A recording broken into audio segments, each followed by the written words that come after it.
I wanna love you. I wanna love you down, baby. Whoa, yeah, yeah. Yeah.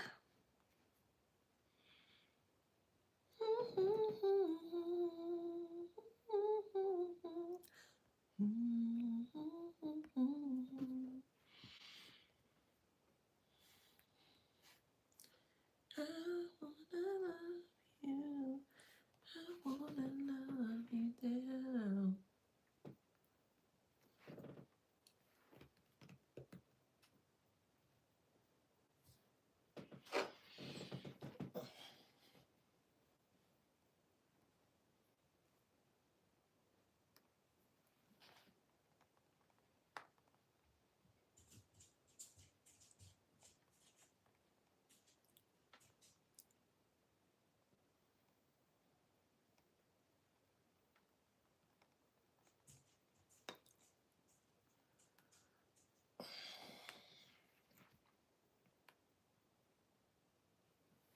Hey y'all. Hello, happy Friday. It's Friday. Happy Friday. Hold on. Let me see. All right, let's see if that works. Okay. That's okay. Hey everybody. Hey, hey, hey. All right, let's get into this good read today. Welcome back to my channel. This is Adana, also known as the Afrozine. And today I'm reading for the Beautiful Handsome Collective. Hello, Collective. How you doing? Hold on, wait, let me get my flowers. Flowers, flowers, flowers. Flowers, flowers, flowers. Flowers, flowers, flowers. Don't forget to like, share, subscribe, hit that notification bell to book a private reading with me or to shop in my store. All that information is in the description box below. Please keep in mind that I have a few announcements, okay? First announcement is that I'm close to 50,000 subscribers on YouTube. Yay! Thank you so much for all your support. It is truly appreciated. I'm like maybe about 10 close. I got like 10 more subscribers to come through, and I know that's going to happen today, so I'm not even worried about that. But yeah, I'm like 50,000 subscribers today. Yes, claiming it. Also, I do have a sale that's going on currently. 50% off since I've hit the milestone of 50,000 subscribers. And it's also Columbus weekend.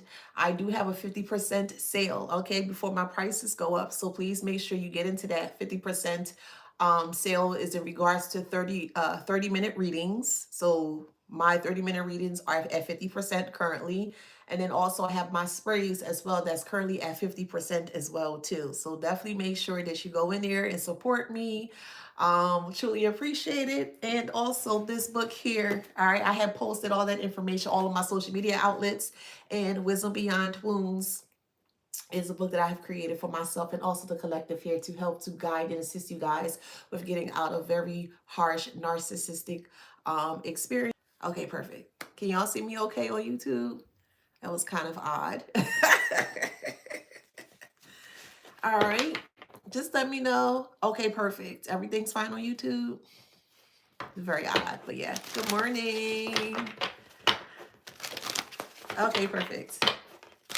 Okay. So let's get into this read. This is more from my channel is changing as well too. I'm transitioning. I'm doing my reads and stuff too, but I'm really want to dive deeper into the psychological aspects as to why people do the things they do.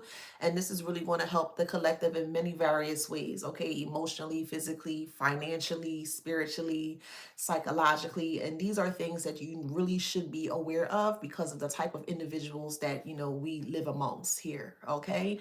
So you always need to make sure that you are protecting yourself from, we'll say, um, detrimental experiences here. Okay. So channel message here is they need you to reassure them that you want them. Okay.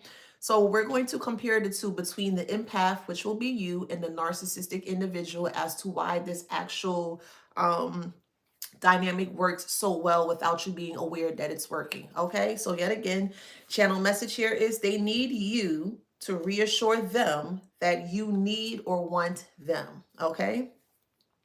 Now, when it comes to a narcissistic individual here, the only way that the dynamic is going to work is if they can unconsciously get you to confirm or validate that the things that they are saying is to be the truth here. Okay.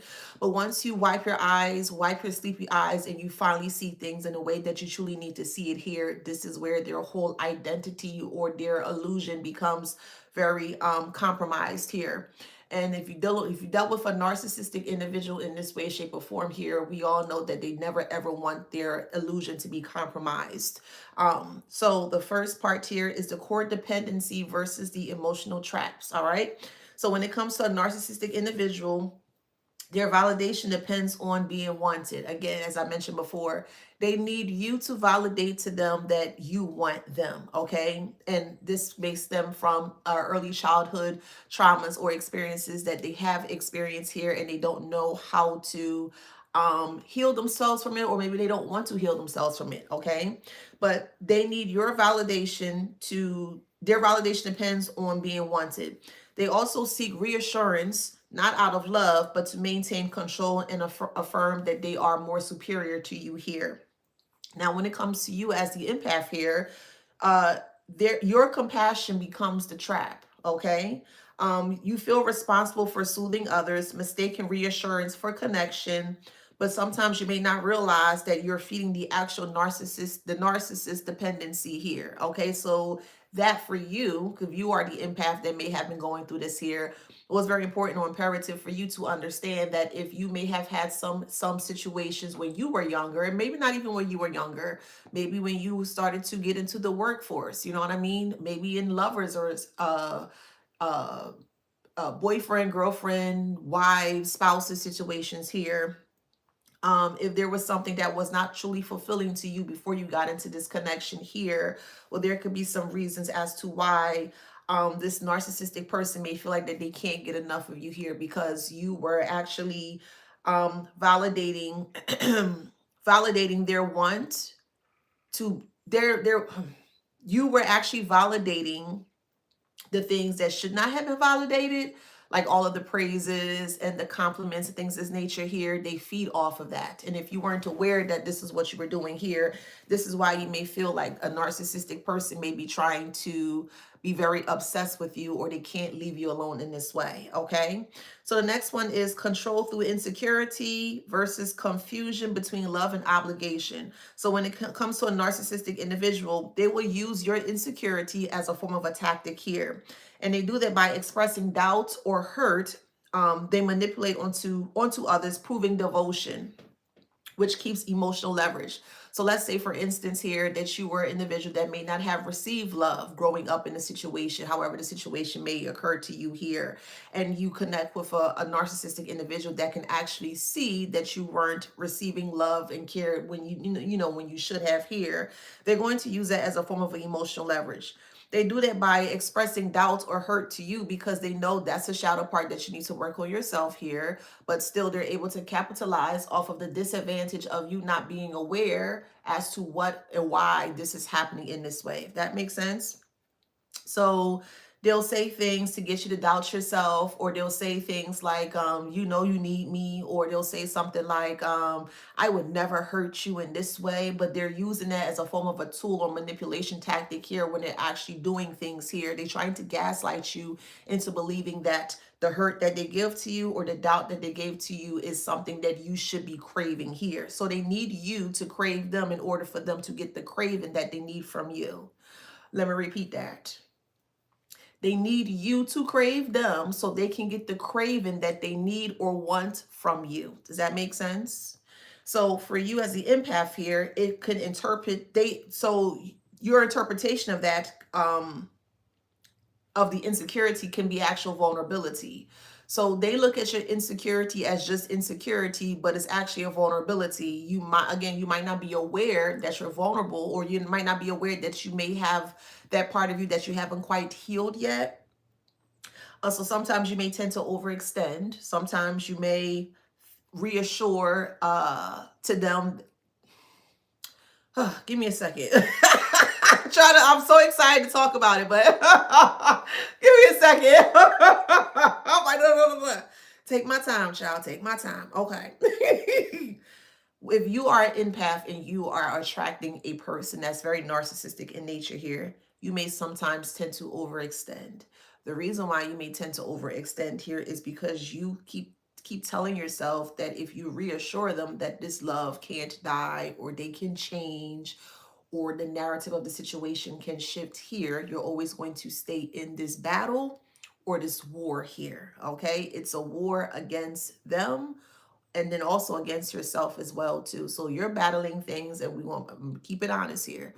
You're maybe battling some things that you're not aware about, that is the shadow part of yourself that's more so hidden to you, and them as well. They have shadows as well too, that they have hidden as well too. So when you guys come together here, you're mirroring each other, surrounding the shadows that you may not have quite healed from, and they have not quite healed from yet. And this is how you're able to learn the lesson in regards to the experience that you had, if that makes sense.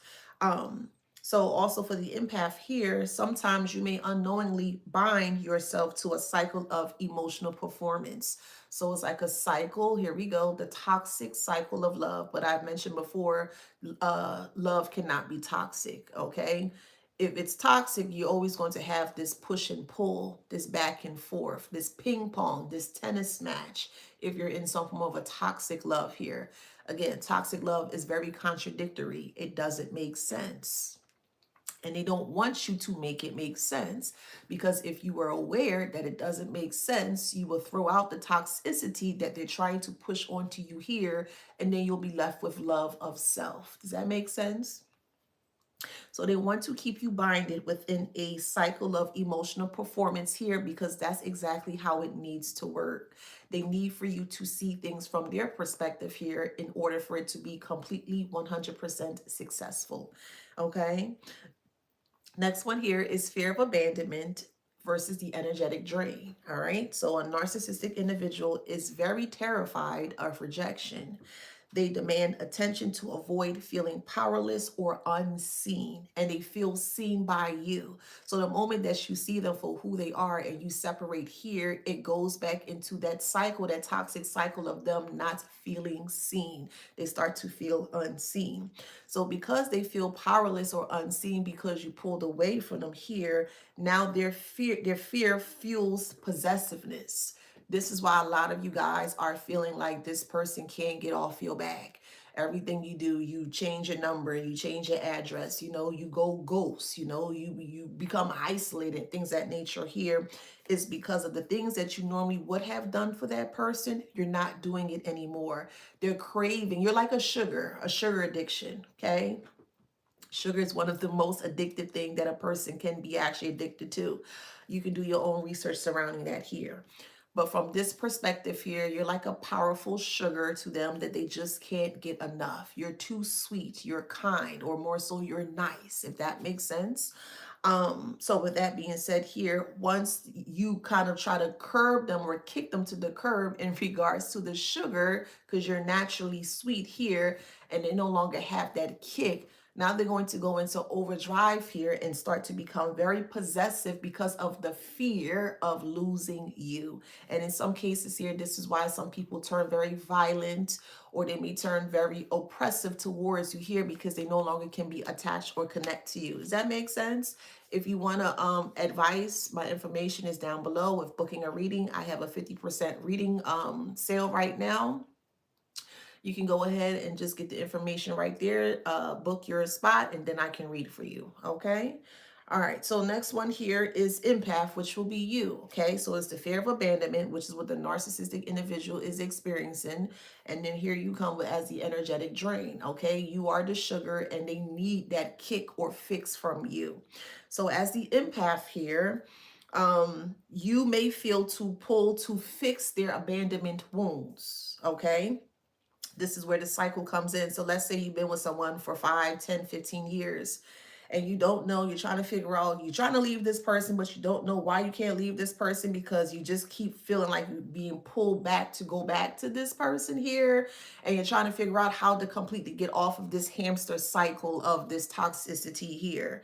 So in some cases here, without you being aware, okay, you may tend to be pulled back in to fix their abandonment wounds. You may overextend. You may do more that you should not be doing. You may say more things that you shouldn't be saying. Anything that you can do to fix the narrative or to fix the situation surrounding you versus this narcissistic person here. And eventually, you're going to keep trying to comfort the whole situation or scenario here to the point where you become so severely emotionally exhausted. This is why you feel tired. This is why you feel lethargic. This is why you may get sick. This is why you may lose a job. You may lose a house. You may lose a car. You may lose all of you know, your physical things that you need to, operate on a day to day here, if that makes sense. So you become very emotionally exhausted to the point where you can carry the pain that wasn't never yours to hold to begin with. So this is how you hold other people's pain. The narcissistic person sees something within you that you might not have quite seen within yourself yet. Okay. This is not a dig at you or a jab at you. I'm just putting it from this perspective here. And the moment that they realize that you're not able to see yourself in a certain aspect here, then this is where they're going to come in and overdrive for the kill, if that makes sense. So again, they need you to stay in the dark here so they can break you down as much as they can. And they break you down in many ways and many shapes and many things in this nature here.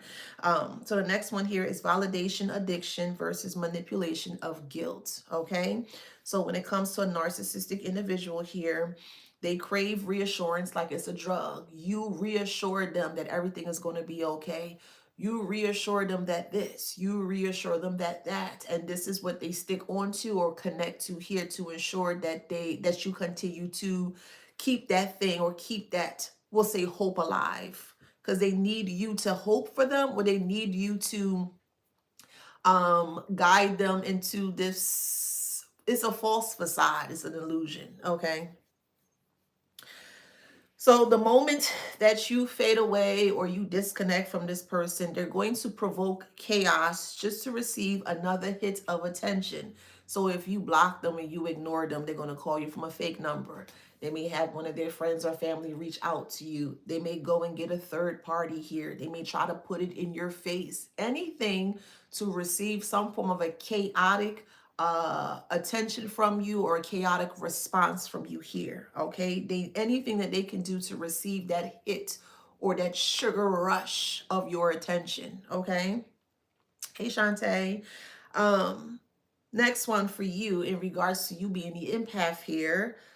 Sometimes you may respond with guilt. Again, if you're not aware as to what's happening here, they will guilt trip you to make you feel bad as to why you feel that you should strongly leave them alone or disconnect from them here when you don't supply enough to them or you don't give them enough reassurance. Okay, you are the drug, you are the sugar, you are the reassurance. They need another hit of you. In some cases here, you may tend to start to over explain as to why things are not working out or what you should do and blah, blah, blah, and things that nature.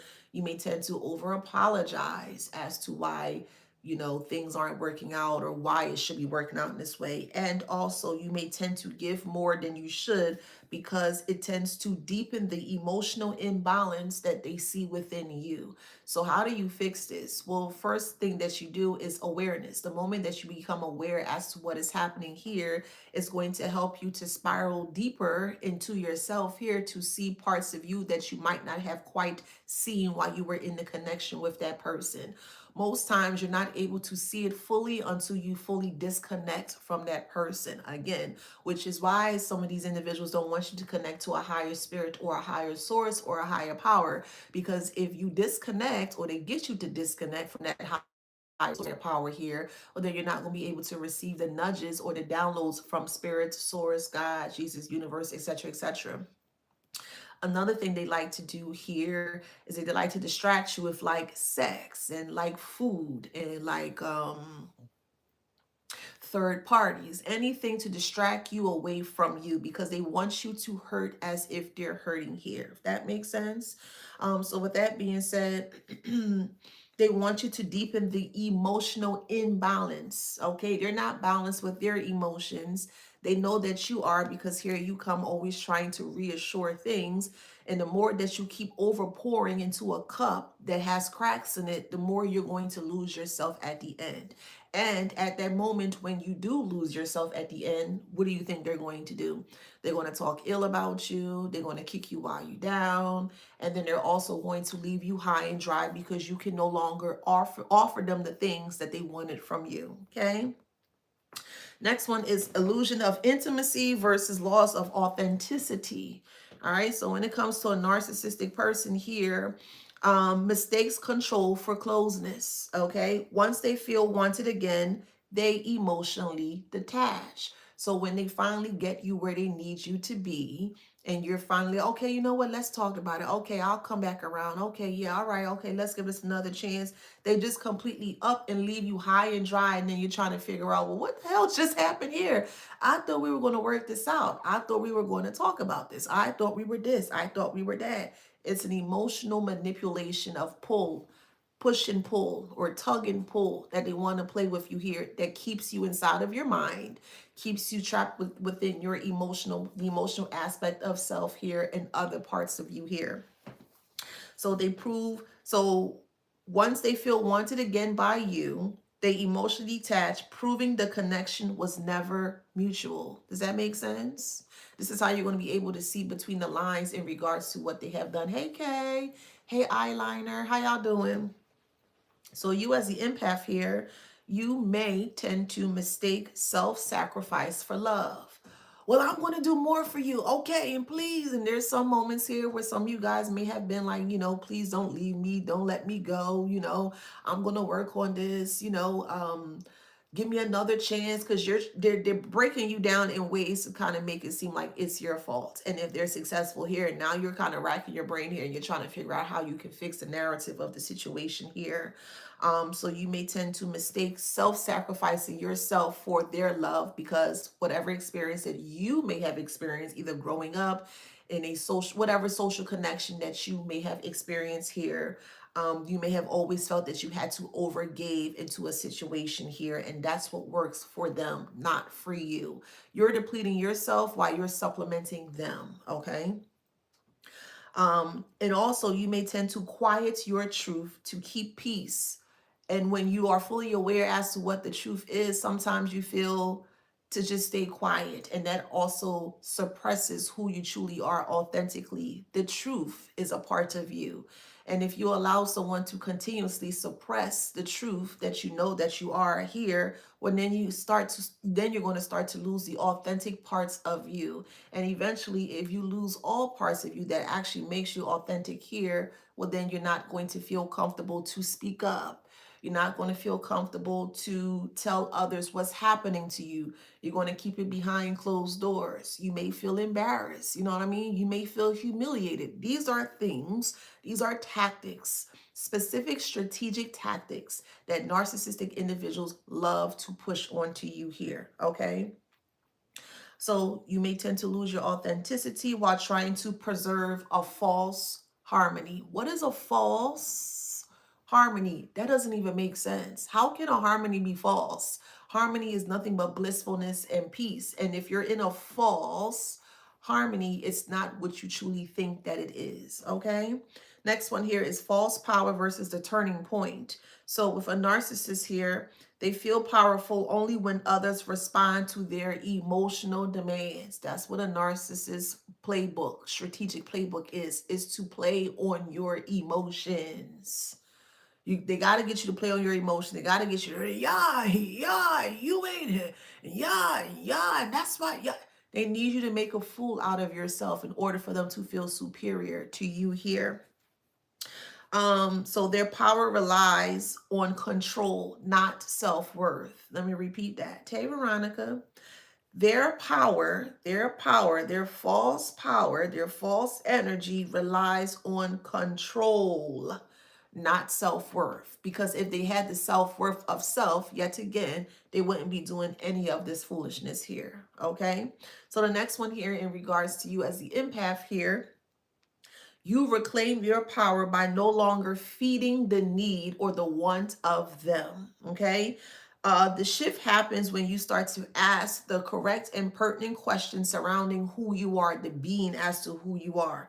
Why am I responsible for their validation? This is an actual shadow work question that you can ask yourself. Write it down in the book. I'm big on that. I have journals here. Okay. This is my download book after I get into meditation. I sit down and I write, what I need to write here surrounding, what I receive in meditation. And this is a meditative shadow work question that you can ask yourself here. And I'm going to put it in the Wisdom Beyond Wounds group as well. Why am I responsible for their validation? And sit with that question and see what pops up here. And you're going to be amazed in regards to what your spirit, your soul, God, Jesus, universe, however you do your thing here, is going to give to you here. Okay. And once you start to realize that you're not responsible to validate how other people feel here, you're going to start to begin prioritizing your peace over someone else's insecurity. That's the most important thing. That is the purpose as to who you are authentically, is to make sure that you are prioritizing your peace over their insecurity. Peace versus insecurity. What's going to win? Peace versus insecurity. Peace is always going to win. Insecurity is not. If they're insecure and they see that you are peaceful, they're going to project or push their insecurities onto you, so that way you don't feel peaceful with self. And if you don't feel peaceful with self, you're not going to be authentic with self. Does that make sense? So since I broke that down in between the dynamic as to how this actually works surrounding a narcissistic individual versus you as the empath here, now that you're fully aware as to how it works and why it works, now we're going to discover as to the many different options or avenues that you can really love. It's called the universe illusion. But let's get into it here surrounding this. So we're going to break this down further. So that way, when someone is trying to come towards you with game and you see the game that they're trying to push onto you here, you get out of there like, oh, yeah, that ain't working. You ain't going to give it any attention. You ain't going to give it any energy. You're going to starve the energy. And again, yes, when the energy, the final part of a narcissist's downfall is obsession. Yes, it is. They got to get back at you because you see them for who they are. And it's like, how dare you see me for who I am? I got to get back at you and I'm not going to stop until I do. And in some cases here, this is the actual truth. Sometimes people actually are harmed or unalived because of this nature here, because of this obsessive nature here. And they feel that they are much more so in their rights, or they feel very just to cause some form of harm towards you because you're not giving them or reassuring them that you don't need or want them here. And that's a very important detail that you need to make sure that you are aware so you can protect yourself. Okay.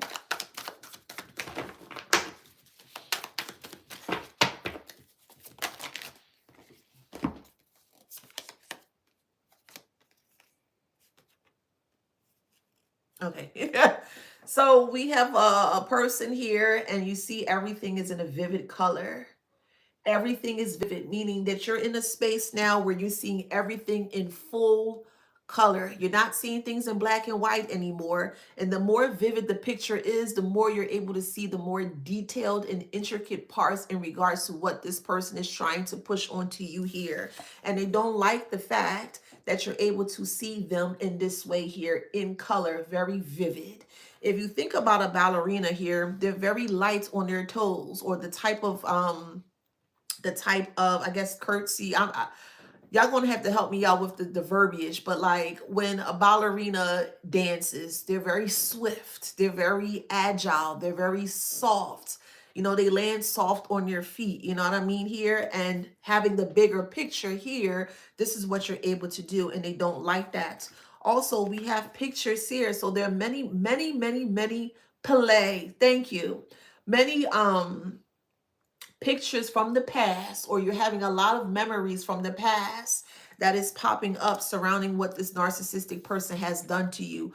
Also, if you look closely here, there are also lights that surround these pictures here, or more so the memories here. So the more that you are diving deeper into the memories in regards to how they treated you in a very ill intent way or malicious way here, the light starts to come on, or you're starting to get a bigger picture, or you're starting to see things in a bigger light, if that makes sense, to the point where now you become the peacock. And as I mentioned before, I feel a peacock has two phases. The first phase is when all of the quills or the feathers are completely closed and it just look like a normal random bird. But the moment that you see the peacock pull out its feathers and all of its essence here, you're realizing that the peacock steals the show. You are the peacock. You steal the show.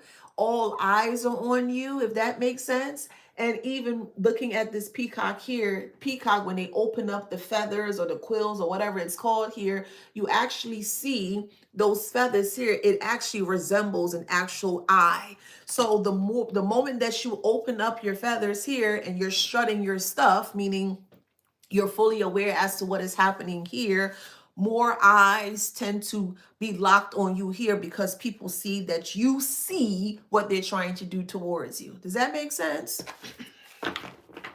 So this is why you may feel that these individuals are very or more so severely oppressive or more so obsessive over you because you see them. And the other eyes that are in this feathers here, because it's behind this peacock's back, believe it or not. So the peacock is all its essence here.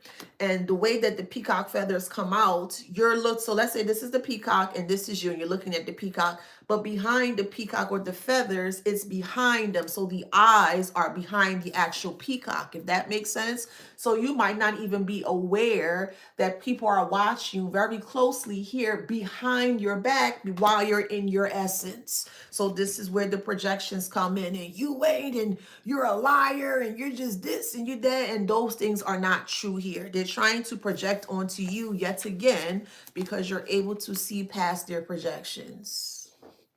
Yes, you're able to see past their projections, which they don't want you to see. So they feel like that you have to pay for seeing what they're trying to do towards you here.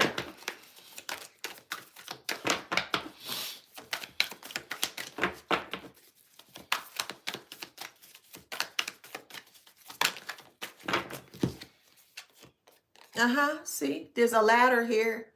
Okay, there's a person on the ladder. That's you. Yeah. The name of the game when it comes to narcissistic individuals here is to ensure that you don't go above what they have created for you.